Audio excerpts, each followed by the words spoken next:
Assalamualaikum warahmatullahi wabarakatuh.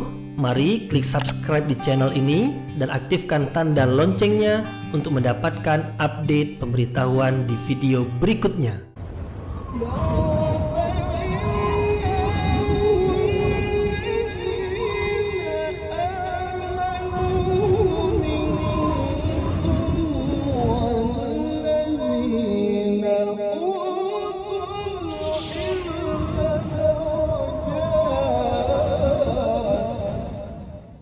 A'udzu billahi minasyaitonir rajim. Bismillahirrahmanirrahim. Assalamualaikum warahmatullahi wabarakatuh. Alhamdulillahirabbil alamin wa bihi nasta'inu ala umurid dunya waddin. Nasta'inuhu wa nastaghfiruh wa na'udzu billahi min syururi anfusina wa min sayyiati a'malina. فمن يهده الله فلا مضل له ومن يضلل فلا هادي له أشهد أن لا إله إلا الله وحده لا شريك له وأشهد أن محمدا عبده ورسوله لا نبي بعده أما بعد. Kita bersyukur kepada Allah Subhanahu wa taala yang masih melimpahkan rahmat dan nikmatnya. Kita bersyukur dengan mengucapkan Alhamdulillahi Rabbil Alamin. Tidak lupa pula bersalawat kepada Rasulullah Sallallahu Alaihi Wasallam dengan mengucapkan Allahumma salli ala Sayyidina Muhammad wa ala ali Sayyidina Muhammad, dan bersalam kepada Rasulullah dengan mengucapkan Assalamu alayka ya Rasulullah. Alhamdulillah, kita dapat kembali meneruskan pengajian tafsir ayat-ayat suci Al-Quran yang insyaAllah kita akan teruskan kepada ayat yang ke-116, 117 dan 118 dari surah An-Nisa, yaitu yang menerangkan tentang dosa syirik. Dosa syirik adalah dosa yang paling besar dari sekalian dosa besar, yang Allah menyebut di dalam ayat ini sebagai kesesatan yang jauh atau kesesatan yang nyata, jauh dari kebenaran. Di dalam ayat ini Allah menerangkan bahwasanya barang siapa yang melakukan dosa syirik, maka apabila ia mati dan tidak bertaubat kepada Allah, maka Allah tidak akan memberikan keampunan kepadanya. Bermakna tidak akan ada peluang untuk masuk ke dalam syurga.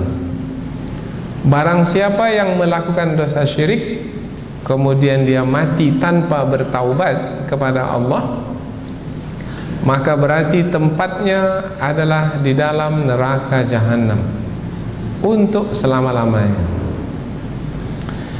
Apa kaitan antara ayat ini dengan ayat yang sebelumnya? Ayat yang sebelumnya adalah menerangkan tentang seorang munafik yang mencuri.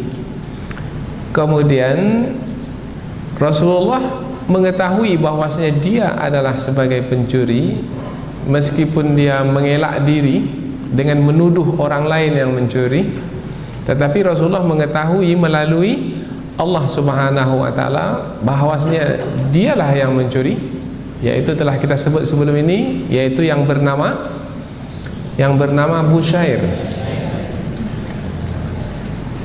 Karena dia mengetahui bahwasanya Rasulullah telah mengetahui dari Allah bahwasanya ia adalah yang mencuri, maka nanti ia akan dipotong tangannya. Maka dia cepat-cepat keluar dari Islam. Dia murtad. Kemudian dia pergi lari ke Mekah. Kemudian dia bergabung bersama orang-orang kafir Quraisy di Mekah.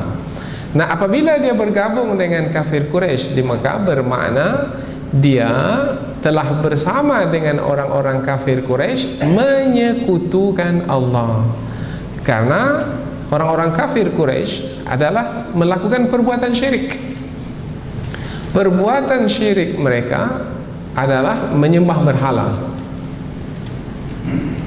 Berarti apabila bersama dengan kafir Quraisy, bermakna si munafik ini tadi atau yang telah murtad ini, bermakna dia telah melakukan dosa syirik.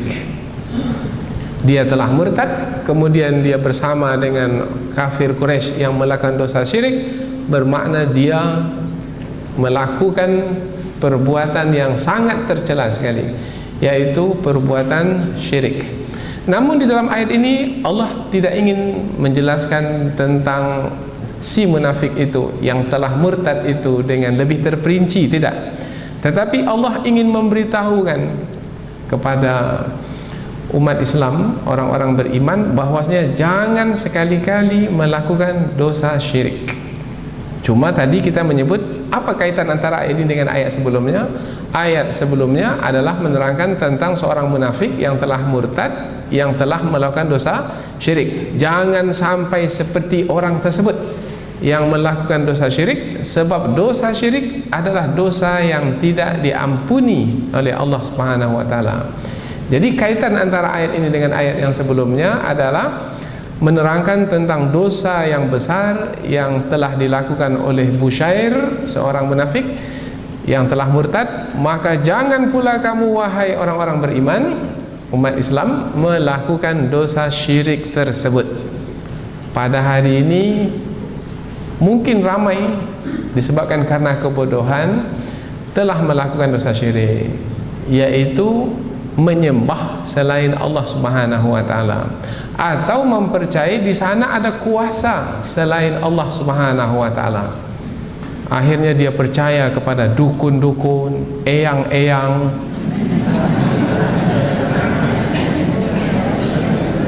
sehingga ia mungkin karena kebodohan telah melakukan dosa syirik. Apabila ia mati tanpa bertaubat kepada Allah, maka dosanya itu tidak akan diampuni oleh Allah. Berbeda dengan orang yang melakukan dosa selain dosa syirik. Meskipun dia membunuh umpamanya, dia mencuri, dia berzina, dia memakan riba, apabila dia mati, meskipun dia tidak sempat bertaubat sebelum dia mati, bermakna dia membawa dosa bertemu Allah. Tetapi ada kemungkinan dosanya itu diampuni oleh Allah. Apabila Allah berkehendak mengampuninya, maka dia diampuni. Apabila Allah tidak berkehendak mengampuninya, maka dia tidak diampuni dan dimasukkan ke dalam neraka. Jadi ada kemungkinan bagi dosa selain dosa syirik. Tetapi apabila dosa syirik, maka tidak ada kemungkinan untuk diampuni. Berarti dosa syirik dosa yang sangat besar sekali, dosa yang paling besar dari sekalian dosa besar. Inilah dia 3 ayat yang akan kita pelajari dalam kesempatan ini. Dan Allah menyebutkan dalam ayat ini, sebenarnya orang yang melakukan dosa syirik itu sama dengan menyembah syaitan. Dan syaitan yang disembah itu pula adalah syaitan yang durhaka. Syaitan yang disembah adalah syaitan yang dilaknat oleh Allah. Dan syaitan yang disembah itu adalah syaitan yang sudah menjadi kawannya sekarang, sudah menjadi kelompoknya, karena syaitan telah berhasil memasukkannya ke dalam kelompoknya. Syaitan sudah berhasil mengambil orang yang menyekutukan Allah itu untuk masuk ke kelompoknya. Nah, apabila demikian, bermakna alangkah buruk dan tercelanya orang yang melakukan dosa syirik, yaitu sama dengan menyembah syaitan. Dan yang disembah itu pula adalah yang durhaka dan dilaknat, bermakna ia juga akan dimasukkan ke dalam golongan orang yang durhaka dan juga dimasukkan ke dalam golongan orang yang dilaknat, karena dia bersama-sama dengan syaitan yang durhaka dan bersama-sama dengan syaitan yang dilaknat oleh Allah. Maka melalui pengajian dalam kesempatan ini, kita menjadi hendaknya lebih berhati-hati lagi, berwaspada lagi tentang dosa syirik ini. Dan semakin hari nampaknya dosa syirik ini semakin berleluasa. disebabkan karena media massa menghebahkannya, mewar-warkannya, membuatnya menjadi lebih menarik melalui program-program yang bermacam-macam. Maka mudah-mudahan melalui pengajian ini kita mendapat bekal, yaitu berupa petunjuk dan bimbingan, sehingga kita terselamat dari dosa besar ini. Allah Subhanahu wa taala berfirman, a'udzubillahi minasyaitonir rajim.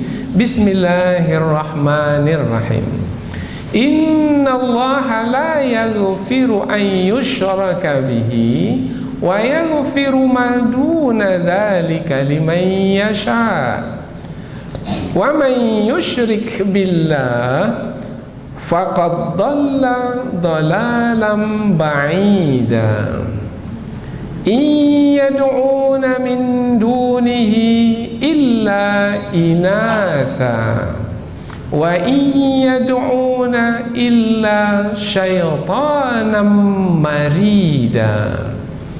La'anahu Allah wa qala la'attakhidhanna min ibadika nasiban mafruḍa. Allah berfirman, Innallah, sesungguhnya Allah, la yaghfir, tidak akan mengampuni, ayyushraka bihi, orang yang menyekutukannya, wa yaghfiru ma duna dzalika, dan Allah mengampuni dosa orang yang melakukan dosa selain dari dosa syirik itu, liman yasha, bagi barang siapa yang Allah kehendaki. Wa man yusyrik billah, dan barang siapa yang mempersekutukan Allah, faqad dhalla dhalalan ba'ida, maka sesungguhnya dia telah tersesat sejauh-jauh kesesatan. Iyad'una min dunihi, tidaklah yang mereka sembah selain dari Allah itu, illa inatha, kecuali adalah berhala-berhala. Wa iyad'una, dan tidaklah yang mereka sembah, illa syaitanan marida, kecuali syaitan yang durhaka. La'anahu Allah, Allah melaknatnya, melaknat syaitan tersebut. Wa qala, dan syaitan itu berkata, dan perkataan syaitan di dalam ayat ini adalah sumpah syaitan. La'attakhidhanna min ibadika, sungguh saya akan mengambil dari hamba-hambamu. Wah, ini perkataan syaitan di depan Allah. Nasiban mafruḍa, yaitu satu bahagian yang telah ditentukan untuk mengikuti saya. Wah, itu adalah sumpah syaitan. Rupanya syaitan ini sudah mengetahui bahwasanya ada satu bahagian atau satu golongan dari manusia memang akan mengikuti syaitan. Jadi syaitan pun sudah tahu, karena Allah memberitahukan kepadanya, wahai syaitan, ada satu golongan dari manusia memang akan mengikutimu. Jadi syaitan lebih percaya diri lagi. Apa sebab? Sebab sudah tahu bahwasanya ada satu golongan dari manusia yang akan mengikutinya, yang akan menyembahnya. Ini menunjukkan bahwasanya syaitan lebih bersungguh-sungguh di dalam menggoda, memperdaya dan menyesatkan umat manusia, karena syaitan meyakini melalui pengetahuan yang Allah beritahukan kepadanya bahwasanya memang ia akan berhasil menyesatkan, tetapi tidak semua manusia, menyesatkan sebahagian dari manusia. Mudah-mudahan kita tak termasuklah ke dalam yang satu bahagian yang disebutkan oleh syaitan itu. Kita ulang dari awal ayat, kemudian kita akan pindah ke tafsir ayat. Sesungguhnya Allah tidak mengampuni dosa orang yang mempersekutukannya, dan mengampuni dosa orang yang melakukan dosa selain dosa syirik yang mempersekutukannya, bagi sesiapa yang Allah kehendaki. Dan barang siapa yang mempersekutukan Allah, maka sesungguhnya dia telah tersesat sejauh-jauh kesesatan. Tidaklah yang mereka sembah selain dari Allah kecuali berhala-berhala, dan tidaklah yang mereka sembah kecuali syaitan yang durhaka. Allah telah melaknatnya. Dan syaitan itu berkata, sungguh aku akan mengambil dari sebagian hamba-hambamu sebagai satu bahagian, yaitu satu kelompok yang telah ditentukan untuk menjadi pengikut-pengikutku. Inilah dia 3 ayat yang akan kita pelajari dalam kesempatan ini. Jadi 3 ayat ini menerangkan tentang dosa syirik sebagai dosa yang paling besar yang tidak diampuni oleh Allah. Kemudian Allah menerangkan bahwasanya orang yang melakukan dosa syirik sebenarnya dia adalah menyembah syaitan. Kemudian syaitan itu pula adalah musuh yang paling nyata bagi manusia, karena syaitan itu telah bersumpah dan sebagai yang bersungguh-sungguh menyesatkan manusia. Inilah dia ayat yang akan kita pelajari dalam kesempatan ini. Sekarang kita pindah ke tafsir ayat. Tafsir maknanya penjelasan yang lebih panjang dari ayat. Tujuannya supaya kita lebih dekat lagi dengan kandungan ayat, yang apabila kita memahami kandungan ayat, insya Allah akan bisa dijadikan sebagai bimbingan di dalam hidup. Karena tidak ada di antara kita ini yang tidak digoda, yang tidak dibujuk rayu oleh syaitan untuk disesatkan. Bahkan dikatakan setiap anak yang lahir mengapa menangis? Setiap anak yang lahir menangis disebabkan karena ia diganggu oleh syaitan. Maka dalam syariat Islam, apabila anak itu lahir, maka segeralah memperdengarkan nama Allah ke telinganya, yaitu dengan azan dan iqamah, supaya terlindungi, terpelihara dari kejahatan syaitan. Dan Allah Subhanahu wa taala pula banyak sekali dalam ayat-ayat Al-Quran memerintahkan kita supaya memohon perlindungan kepadanya dari syaitan yang dirajam, yang terkutuk. Maka sebelum kita membaca Al-Quran, kita diperintahkan untuk membaca al-isti'adzah, a'udzubillahi minasyaitonir rajim, berlindung kepada Allah dari syaitan yang terkutuk. Apa sebab? Sebab ketika kita baca Al-Quran, datang syaitan ini akan menggoda kita, memperdaya kita. Pertama, dia akan minta kita, jangan baca lagi, sudahlah sampai sini saja. Akhirnya baru 2-3 baris mata dah mengantuk. Kalau baca Quran dari awal sampai akhir tak mengantuk. Tapi kalau baca Quran 2-3 baris dah mengantuk. Itu kaitannya dengan syaitan. Atau umpamanya membacanya begitu saja tanpa memperhatikan makhraj dan tajwidnya, akhirnya kita tak dapat pahala. Itu juga adalah bahagian dari godaan syaitan. Atau umpamanya membaca tanpa kita memperdulikan makna yang terkandung di dalamnya, akhirnya Quran tidak menjadi petunjuk bagi hidup kita. Nah, jadi mudah-mudahan dengan berlindung kepada Allah, kita dapat bersama dengan Al-Quran. Al-Quran menjadi kehidupan kita, darah daging kita, bersebati dengan kita. Maknanya tak dapat dipisahkan dengan diri kita. Dan ini baru akan dapat terlaksana apabila syaitan itu jauh atau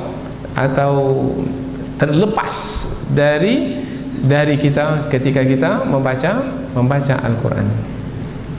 Jadi berarti syaitan itu senantiasa mendampingi kita untuk menyesatkan kita, dan sudah menjadi sumpah syaitan di hadapan Allah untuk menyesatkan kita. Nanti kita akan lihat dengan lebih terperinci tentang sumpah syaitan.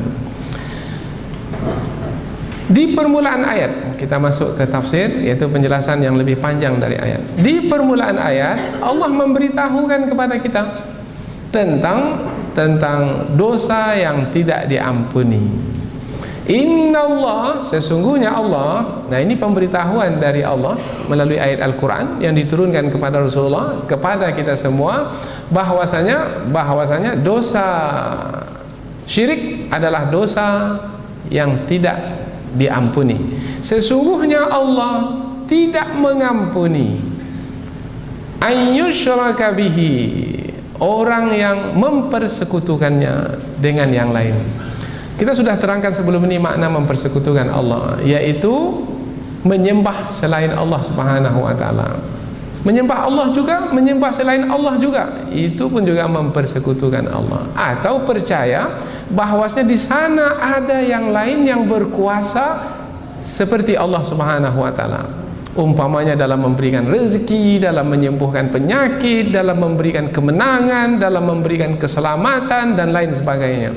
Kalau di sana ada selain Allah yang memiliki kuasa yang sedemikian itu, yang padahal sebenarnya kuasa seperti itu hanyalah milik Allah Subhanahu wa taala, apabila mempercayainya juga selain Allah juga berkuasa demikian, bermakna telah mempersekutukan Allah.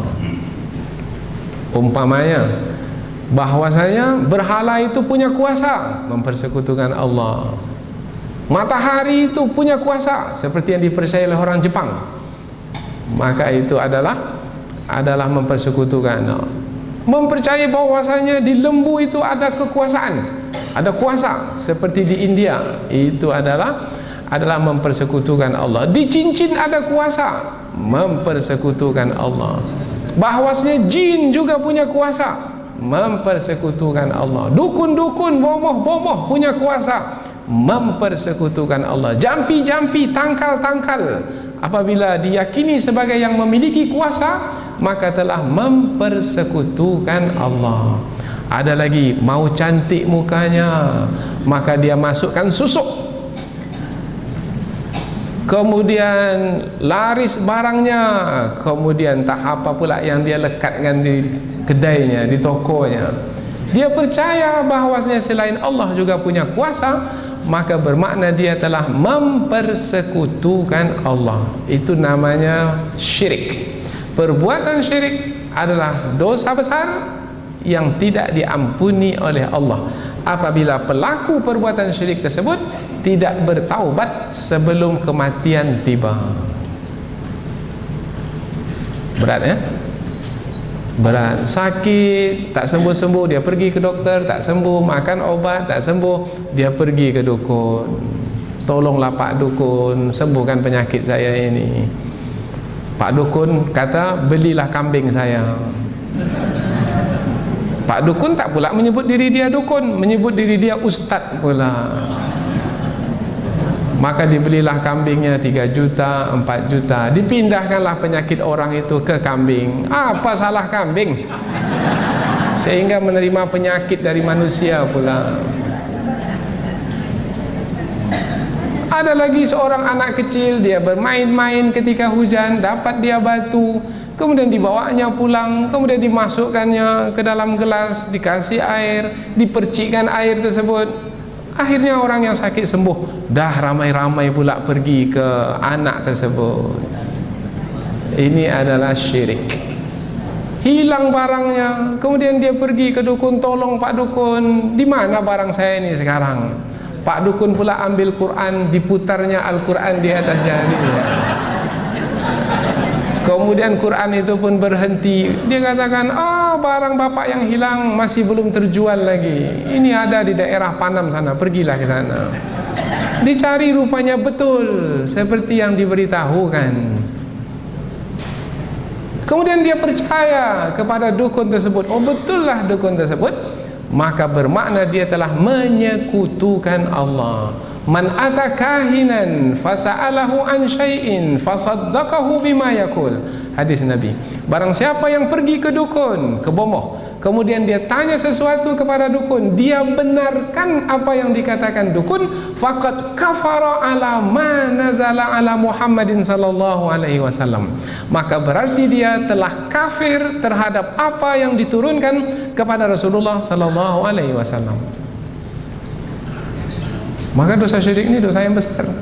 Tapi pada hari ini ramai orang yang pergi mau menang pemilihan umum, mau jadi wakil rakyat, menang pilkada, pilihan raya kata orang Malaysia, maka dia pergi ke bomoh, dia pergi ke dukun, tolong Pak Dukun menangkan saya dalam pemilu ini, pemilihan umum. Itu adalah syirik. Tolonglah pemagar saya ini, bisa hendaknya melindungi saya dari orang-orang yang mendengki saya. Maka dipagarlah oleh tuk dukun itu, entah dengan apa yang disiramkan ke tanah, entah apa yang digantungkan di tiang, entah apa yang dianjutkan di sungai, semua itu adalah syirik. Nah, ini kalau disebut terlalu banyak untuk disebutkan satu persatu, maka cukuplah dengan apa yang kita sampaikan terbayang apa yang dimaksudkan dengan dosa syirik. Sesungguhnya Allah tidak mengampuni dosa orang yang mempersekutukan dengannya, yang melakukan dosa syirik. Wa yaghfiru ma duna dzalika liman yasha, dan Allah mengampuni dosa selain dosa syirik. Ini sudah kita terangkan tadi, yaitu apabila orang yang melakukan dosa syirik itu tidak bertaubat sebelum kematian. Kalau dia bertaubat sebelum kematian bagaimana? Kalau dia bertaubat, taubatnya sungguh-sungguh, dia menyesali apa yang telah dia lakukan selama ini, dia tebus dengan melakukan kebaikan, mudah-mudahan Allah Maha penerima taubat, menerima taubatnya. Ini yang dibicarakan adalah apabila dia tidak bertaubat kemudian mati. Apabila dia mati, maka dia bawa dosa, maka dosanya itu tidak diampuni. Kalau dosa selain dosa syirik bagaimana? Dia membunuh, dia mencuri, kemudian dia mati. Tapi dia tidak melakukan dosa syirik, kemudian dia mati. Maka ada kemungkinan dosanya itu diampuni oleh Allah. Berarti dosa syirik ini dosa yang sangat besar sekali, sangat buruk sekali. Mudah-mudahan Allah melindungi kita dari dosa syirik ini. Wa may yusyrik billah, dan barang siapa yang melakukan dosa syirik, mempersekutukan Allah, faqad dhalla dhalalan ba'ida, maka sesungguhnya dia telah tersesat dengan kesesatan yang jauh. Tersesat, kalau disebut kata tersesat, bermakna tidak lagi berada di atas jalan yang menyampaikannya ke tujuan. Kalau kita berada di atas jalan yang menyampaikan ke tujuan, bermakna jalan kita jalan yang benar. Tapi kalau kita sekarang sudah berada di atas jalan yang tidak menyampaikan ke tujuan, bermakna kita sudah tersesat. Jadi kesesatan adalah perbuatan yang dilakukan oleh seorang dengan menempuh jalan selain jalan yang ditempuh oleh, kalau sebelum ini disebut jalan orang-orang yang beriman. Nah, orang-orang yang menentang Rasul itu adalah orang-orang yang menempuh jalan yang bukan jalan orang-orang beriman. Wa yattabi' ghaira sabilil mu'minin, mereka mengikuti bukan jalan orang-orang beriman. Jalan orang-orang beriman jalan yang benar. Berarti jalan yang sesat itu jalan siapa? Jalan orang-orang yang tidak beriman. Berarti kalau disebut di sini adalah kesesatan yang jauh, berarti orang yang menyekutukan Allah itu tidak berada di atas jalan yang ditempuh oleh orang-orang beriman. Berarti orang yang mempersekutukan Allah, orang yang melakukan dosa syirik, berarti mereka itu berada di atas jalan yang ditempuh oleh orang-orang kafir. Bermakna ayat ini adalah ayat ancaman yang tegas, yang keras. Seakan-akan Allah ingin menyampaikan siapa yang melakukan dosa syirik bermakna ia adalah melakukan kekufuran. Jalan yang ia tempuh adalah kesesatan. Dia tersesat dari jalan yang sebenarnya. Kalau jalan yang sebenarnya menyampaikan ke tujuan, jalan tersebut yang sesat itu tidak menyampaikan ke tujuan. Kalau jalan yang benar menyampaikan ke tujuan, tujuan kita apa? Tujuan kita adalah surga, sampai ke surga. Tapi kalau yang tersesat, sampai ke mana? Sampai ke surga. Tidak tersesat, sampai ke mana? Sampai ke neraka. Karena dua saja penghujung jalan itu nantinya. Kalau tidak di surga, di neraka. Tapi rupanya pada hari ini ramai sekali manusia tersesat, yaitu memilih jalan yang bukan jalan orang-orang beriman. Ramai rupanya yang pergi ke bomoh, ke dukun. Ramai sekali. Ingin dapat kekayaan, supaya lebih banyak lagi dapat rezeki, pergi ke dukun. Ingin sembuh dari penyakit, pergi ke dukun. Bahkan coba umpamanya, ini bagaimana supaya mempertahankan rumah tangga ini, pergi ke dukun. Dengki dia kepada orang lain, bagaimana suami istri berpisah, pergi ke dukun. Ini gambarnya Pak Dukun, ini namanya, bahkan ini rambutnya, ini bahagian dari bajunya, dan seterusnya. Dan pada hari ini pula perkara ini seakan-akan dia dibolehkan begitu saja. Tidaklah dikatakan sebagai perkara yang buruk dan tercela. Bahkan dukun itu sendiri pun menepuk dada sebagai dukun. Saya adalah dukun, dan ini adalah bahagian dari budaya. Ini aset negara yang tak boleh diabaikan. Pak Dukun pula menyebut seperti itu. Aset negara, bahagian dari budaya yang mesti dijaga dan dipelihara. Dan lebih malangnya lagi, dukun tersebut menyebut dirinya sebagai kiai, sebagai apa lagi yang lain, buya, sebagai syekh, dan lain sebagainya. Akhirnya orang awam terpedaya. Oh, janggutnya panjang, serbannya berlilit besar, di tangannya senantiasa ada tasbih, dan seterusnya. Ini orang awam jadi tertipu dan terpedaya. Berhati-hati, pada hari ini kesesatan sangat tersebar luas, bahkan tidak jauh dari kita. Barang siapa yang melakukan dosa syirik, bermakna dia sudah tersesat dengan kesesatan yang jauh. Disebut kesesatan yang jauh, bermakna ada sesat itu yang tak jauh dari jalan benar. Kalau kita melihat ada jalan lurus, itu jalan yang benar. Kemudian ada jalan yang menyimpang dari jalan yang lurus. Nah, yang menyimpang dari jalan yang lurus itu adalah jalan yang sesat. Nah, kesesatan itu dimulai dari penyimpangan yang sedikit saja dari jalan yang lurus. Awalnya mungkin hanya satu langkah saja dari jalan yang lurus, tapi kalau berterusan sesat jauh dari jalan yang lurus, bermakna sudah sangat susah untuk kembali lagi ke jalan yang benar. Kalau kita ingatkan, tak mau lagi. Bahkan dia percaya kita pula yang dibantahnya. Ini yang terbaik untuk penyelesaian. Bahkan menggunakan kata ikhtiar. Kan berikhtiar ini. Ikhtiar itu di atas jalan yang benar. Ikhtiar tak boleh digunakan dalam perbuatan menyekutukan Allah. Kita kan diperintahkan untuk berusaha, Ustaz, untuk berikhtiar. Ini berikhtiar ini. Ini telah menyalahgunakan kata ikhtiar. Ikhtiar itu hanya digunakan untuk perbuatan yang tidak menyekutukan Allah. Ini perbuatan menyekutukan Allah, tidak boleh digunakan kata ikhtiar.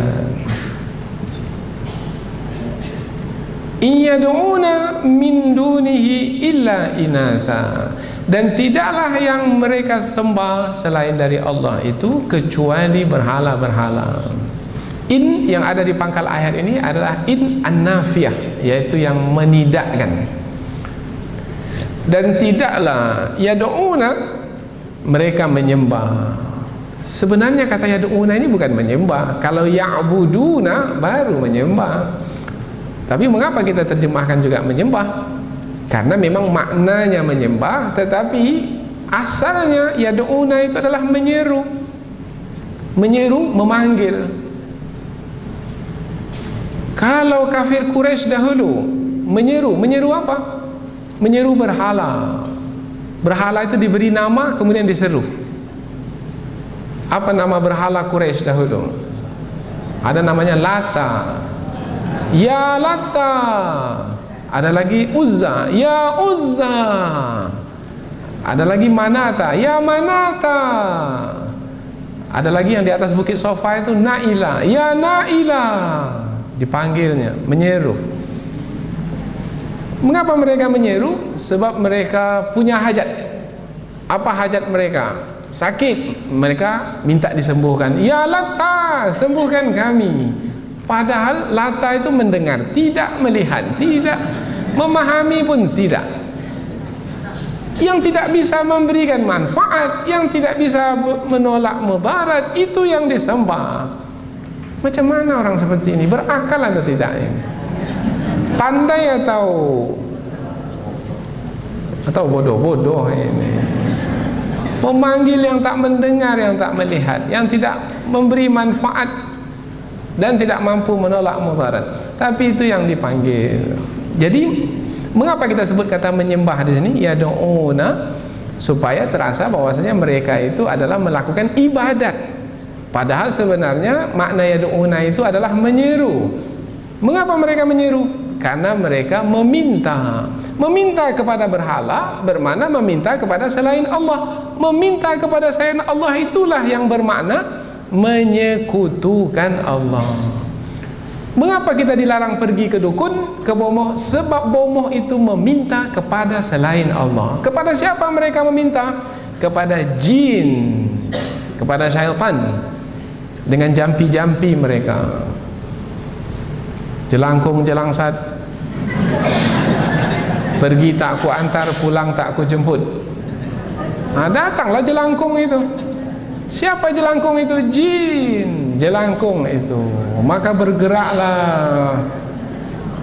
Apa yang dipakai untuk mendatangkan jelangkung ini?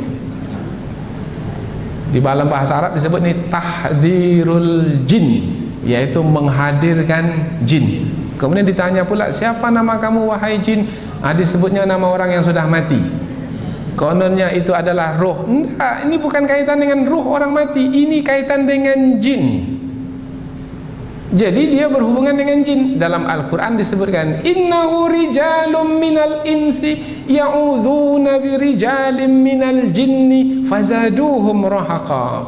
Sesungguhnya ada sebahagian dari bangsa manusia meminta bantuan kepada sebahagian dari bangsa jin, dan bertambah-tambahlah durhakanya. Jin pula mau dia memberikan bantuan, asalkan ada timbal baliknya. Apa timbal baliknya? Maka dia minta kepada dukun-dukun, saya mau bantu kamu asalkan kamu mau ku sesatkan. Kata dukun apa dia? Nah, satu, umpamanya percayai bahwasanya aku ini lebih tua dari Allah 1 hari. Itu syarat itu. Kemudian nanti itu ada keris, kamu mandikan keris itu dengan air zam-zam setiap malam Jumat Kliwon. Kemudian dia tunduk dan patuh kepada selain Allah, bermakna telah menyekutukan Allah. Itu yang dikehendaki oleh jin. Dia buat, maka jin pun bantu. Apa keinginanmu wahai dukun? Bahkan ada yang lebih parah lagi yang sebelum ini pernah terjadi, yaitu memakan bangkai manusia. Digalinya kubur, kemudian dimakannya daging mayat yang ada dalam kubur itu. Siapa namanya itu? Tak tahu siapa namanya, berupa.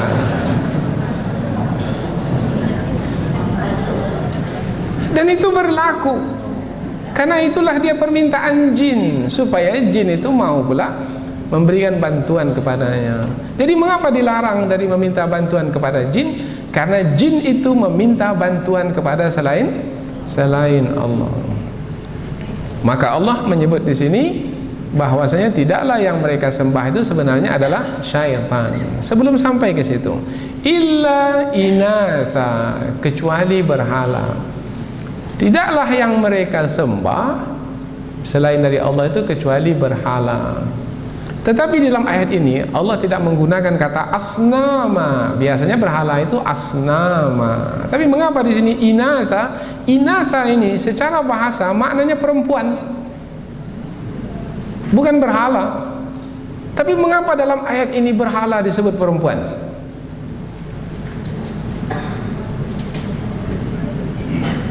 Hah? Apa sebab? Sebabnya adalah karena nama-nama berhala yang mereka berikan kepada berhala itu adalah nama-nama perempuan. Allata itu nama perempuan, yaitu nama perempuan bagi Allah. Allah itu mereka sebut laki-laki, kalau perempuannya adalah Allata. Al-Uzza, Uzza itu nama perempuan dari Al-Aziz. Al-Aziz laki-laki, maka Al-Uzza perempuan. Al-Manata, Manata itu nama perempuan, nama laki-lakinya adalah Al-Mannan. Nama Allah kan ada Al-Mannan. Al-Mannan laki-laki, kalau perempuan Al-Manata. Jadi mereka itu memberi nama-nama berhala mereka dengan nama-nama perempuan. Maka dalam ayat ini disebut mereka itu tidaklah menyembah kecuali berhala-berhala yang nama-namanya adalah nama-nama perempuan. Itu pendapat sebagian ulama tafsir. Dan ini adalah pendapat yang paling kuat yang diambil oleh para ulama tafsir. Tapi ada lagi pendapat yang kedua, yaitu mengapa mereka menamakan berhala itu sebagai perempuan? Sebab ada yang mereka sembah itu adalah para malaikat. Yang malaikat itu bagi mereka adalah anak perempuan Allah. Jadi mereka menyebut malaikat itu anak perempuan Allah. Itu yang mereka sembah. Jadi mereka menyembah berhala-berhala. Berhala yang dimaksudkan adalah patung-patung. Yang patung-patung itu mereka beri nama dengan nama-nama perempuan. Bermakna mereka ini telah menjatuhkan kedudukan perempuan ini ya. Mereka menjatuhkan dengan menyebut nama-nama perempuan. Padahal ini anehnya ini, ada ulama tafsir menyebutkan aneh sekali kafir Quraisy ini, yaitu menyebut nama berhala itu dengan nama perempuan, tapi mereka sendiri tak suka kepada anak perempuan. Karena kalau lahir anak perempuan dari mereka, mereka timbun hidup-hidup. Jadi mereka sendiri tak suka anak perempuan, kemudian mereka beri pula nama berhala itu dengan nama perempuan. Ini kan cara berpikir yang bagaimana? Yang kontradiktif, yang berlawanan, yang tak bisa diterima. Tapi itulah dia orang yang berada dalam kebodohan. Kemudian Allah pertegas dengan mengatakan wa iyad'una illa syaitanam marida, dan tidaklah yang mereka seru itu, yang mereka sembah itu kecuali syaitan. Sebenarnya tidaklah mereka itu meminta, kecuali mereka meminta kepada syaitan, bukan kepada berhala itu, kepada syaitan. Yang Allah sebut sifat syaitan itu adalah marida. Marida ini maraddah at-tamarrud, maknanya yang durhaka, yaitu yang paling jahat, paling banyak melakukan keburukan, yang paling banyak melakukan kerusakan. Itu namanya marida. Allah beri sifat syaitan di dalam ayat ini dengan marida, yang durhaka, dan itu yang disembah bermakna yang menyembah yang durhaka itu bermakna adalah orang yang sangat buruk dan tercela sekali, menyembah yang durhaka. Allahu Akbar. Maka jangan disanjung-sanjung dukun itu, jangan dipuji-puji, jangan dimuliakan.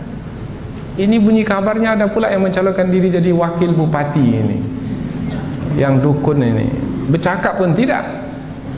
Kemudian dia pula mencalonkan diri menjadi pejabat pemimpin. Ini sangat memalukan. Kalau ada juga orang yang memilihnya ini yang bermasalah. Kemudian Allah terangkan tentang sifat yang kedua dari syaitan. Tadi sifat yang pertama durhaka, sifat yang kedua adalah la'anahullah. Allah melaknatnya. Yang disembah itu adalah yang dilaknat. Bagaimana manusia itu boleh menyembah yang dilaknat? Tak sepatutnya berlaku menyembah syaitan yang dilaknat. Dilaknat mana? Dijauhkan dari rahmat. Syaitan itu sudah dijauhkan dari rahmat Allah. Allah tidak berikan kebaikan kepadanya. Dia telah memilih kekufuran karena keangkuhan dan kesombongannya. Dia pilih kekufuran. Dia tak mau bersujud kepada Nabi Adam ketika Allah memerintahkannya untuk bersujud. Aba wastakbara, menyombongkan diri. Dia enggan. Karena keengganannya dan menyombongkan diri, dia memilih kekufuran. Bermakna dengan kekufuran itu terjauhlah dia dari rahmat Allah. Dia tidak diberi hidayah, tidak diberi iman karena memang ia memilih kekufuran tersebut. Bagaimana pula menyembah orang yang tidak diberi rahmat oleh Allah? Pada hari ini ada pula yang memakai baju yang bertuliskan syaitan, devil. Bertambah pula black devil. Apa mana black devil ini? Syaitan hitam. Ada pula red devil, setan merah. Ada pula eye satan, eye setan. Dia pula setan katanya. Ada nama merek.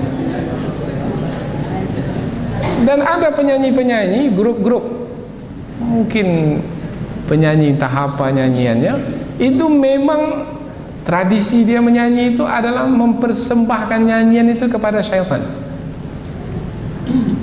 Maka kalau kita tengok gambar-gambar atau simbol-simbol atau apa yang menjadi identitas mereka itu adalah muka syaitan. Kadang-kadang tengkorak orang syaitan, terbelalak matanya, keluar lidahnya, menjulai telinganya, dan itu dipakai jadi bajunya, jadi benderanya. Maka ini mesti sebenarnya kalau kita ingin menyelamatkan generasi muda kita, ini mesti segera dihentikan. Ini namanya penyembahan syaitan. Dulu ada namanya, apa namanya dahulu? Ada kelompok yang menyembah syaitan ini. Ya, ada aliran apa nama musiknya, dan mereka berbangga dengan aliran musik penyembah syaitan itu. Padahal dalam ayat ini Allah menyebut syaitan itulah yang dikutuk. Bahkan Allah menyebut pula di penghujung ayat, syaitan itu bersumpah untuk mengambil sebahagian dari manusia untuk dijadikan sebagai pengikutnya. Berarti memang ada sebahagian dari manusia itu sebagai pengikut syaitan. Wa qala, dan syaitan itu bersumpah, la attakhidanna min ibadika, sungguh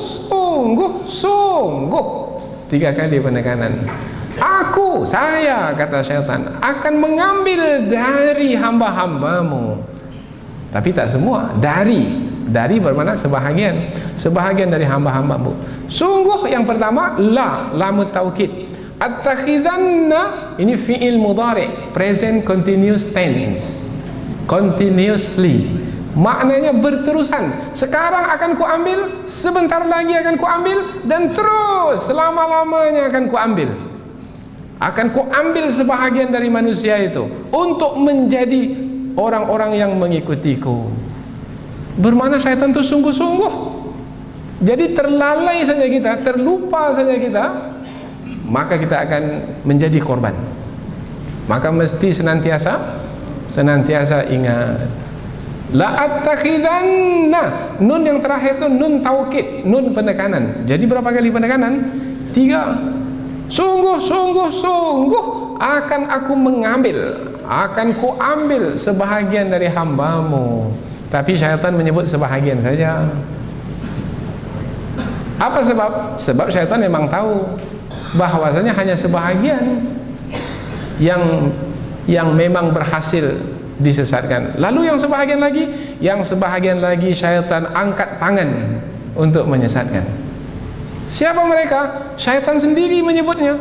Fabi izzatika la ughwiyannahum ajma'in. Sungguh dengan keperkasaanmu ya Allah akan kusesatkan semua mereka itu. Illa ibadaka minhumul mukhlasin. Kecuali hamba-hambamu yang kuberi, kecuali hamba-hambamu yang engkau beri keikhlasan kepada mereka. Jadi kalau kita ini telah diberi keikhlasan oleh Allah, syaitan tak akan bisa menyesatkan. Kalau ikhlas sudah ada, maka kita ini insya Allah akan tetap bertahan dalam keimanan, akan tetap istiqamah dalam melakukan kebaikan. Tapi kalau belum lagi ada keikhlasan di hati, ada kepentingan duniawi, syaitan mudah sekali. Ketika kepentingan duniawi kita tak tercapai, maka masuklah syaitan. Akhirnya masuk ke dalam kelompok syaitan. Dia memisahkan diri dari kelompok orang-orang beriman. Ini dia sama seperti siapa sebelum ini? Busyair, seorang munafik. Ini nampaknya tak bisa lagi bersama orang-orang beriman. Akhirnya dia pun keluar dari Islam dan bersama dengan orang-orang kafir. Tapi kalau yang diberi keikhlasan, dia akan tetap bertahan. Ada orang ikhlas, ada orang yang diberi keikhlasan. Apa bedanya orang yang ikhlas dengan orang yang diberi keikhlasan? Mana yang lebih tinggi kedudukan, orang yang ikhlas atau orang yang diberi keikhlasan? Kalau orang yang ikhlas, mukhlisin. Kalau orang yang diberi keikhlasan, mukhlasin. Ada mukhlis, ada mukhlas. Maka ada nama orang mukhlis, ada nama orang mukhlas. Mukhlis yang ikhlas, mukhlas yang diberi ikhlas. Kita ini apabila ikhlas dari diri kita sendiri, bersengaja ikhlas. Insya Allah ini saya pergi pengajian Masjid Agung ini ikhlas karena Allah. Kadang-kadang datang syaitan menggoda. Ini mau jumpa kawan lah, jumpa kawan malam ini di Masjid Agung. Karena mau jumpa kawan, datanglah ke Masjid Agung, ikut pengajian sekali. Jadi ikut pengajian itu sambilan rupanya. Tujuan sebenarnya adalah mau jumpa kawan. Akhirnya bismillah, saya mau ikhlas lah. Enggak. Saya mau menuntut ilmu. Nanti kalau jumpa kawan, jumpalah. Kalau tak jumpa pun tak akan kecewa. Karena memang tujuan saya adalah menuntut ilmu. Dia berusaha untuk ikhlas, ini namanya mukhlis. Orang yang mukhlis dan senantiasa ikhlas, tak susah lagi dia untuk ikhlas. Karena tak susah lagi untuk ikhlas, Allah berikan keikhlasan kepadanya, sehingga apapun yang dia buat tak susah-susah lagi untuk ikhlas. Salat ikhlas, bersedekah ikhlas. Akhirnya tak perlu lagi dia bersungguh-sungguh, bersengaja untuk ikhlas. Orang yang seperti ini susah dan tidak bisa disesatkan oleh syaitan. Kita ini mukhlis atau mukhlas? Jadi mukhlas lebih tinggi dari mukhlis. Atau mukhlis pun belum lagi? Jangan sampai sia-sia amalan kita ini. Mudah-mudahan kita ini diberi keikhlasan oleh Allah. Akan diuji keikhlasan kita ini. Umpamanya semalam sudah sampai ke sini, tak ada ustaz datang. Umpamanya, dan tak ada pula yang memberitahukan kepadanya, tak ada kelas. Akhirnya kecewa atau ikhlas? Ikhlas. Maka orang yang ikhlas, ada ustaz, tak ada ustaz, sama saja. Ini orang ada keikhlasan. Dapat duduk depan, dapat duduk belakang, ikhlas. Dapat peluang bertanya, tak dapat peluang bertanya, ikhlas. Pengajian pendek, pengajian panjang. Ini yang panjang ni payah ikhlas nampak ya. Kalau pendek ikhlas, kalau panjang Kalau orang itu ikhlas, tak peduli lagi dengan apa yang berlaku, ujian seperti apapun tidak akan menggugatnya. Apa sebab? Sebab syaitan tidak berhasil menyesatkannya, menggodanya, karena telah diberi keikhlasan oleh Allah. Ini makna mukhlas. Siapa yang dapat disesatkan oleh syaitan? Yang tidak diberi keikhlasan. Orang yang tidak ikhlas, nah itulah yang dikejar oleh syaitan, dan syaitan tahu orang itu akan menjadi pengikutnya. Nasibam mafruḍa, ini sudah menjadi bahagian ya Allah yang telah Engkau tentukan untukku. Memang mereka itu adalah sebagai pengikutku. Berarti rupanya syaitan telah diberi ilmu oleh Allah, ada sebahagian manusia yang akan mengikutinya. Mudah-mudahan kita ini tidak termasuk ke dalam golongan orang yang telah ditentukan sebagai yang mengikuti syaitan. Mudah-mudahan kita ini diberi keikhlasan oleh Allah, sehingga kita adalah orang yang dilindungi dari godaan syaitan, dilindungi dari perbuatan syaitan yang akan menyesatkan kita. Maka dari ayat ini dapatlah kesimpulan bahwasanya dosa besar adalah dosa syirik. Dosa syirik itu adalah kesesatan. Apabila orang yang melakukan dosa syirik itu tidak bertaubat sebelum kematian, maka dosanya tidak akan diampuni oleh Allah. Berarti ia akan tetap di dalam api neraka selama-lamanya. Mudah-mudahan Allah menjauhkan kita dari dosa yang besar ini. Mudah-mudahan apa yang kita pelajari ini ada manfaatnya. Subhanakallahumma wa bihamdika asyhadu an la ilaha illa anta wa astaghfiruka wa atubu ilaik. Wassalamualaikum warahmatullahi wabarakatuh.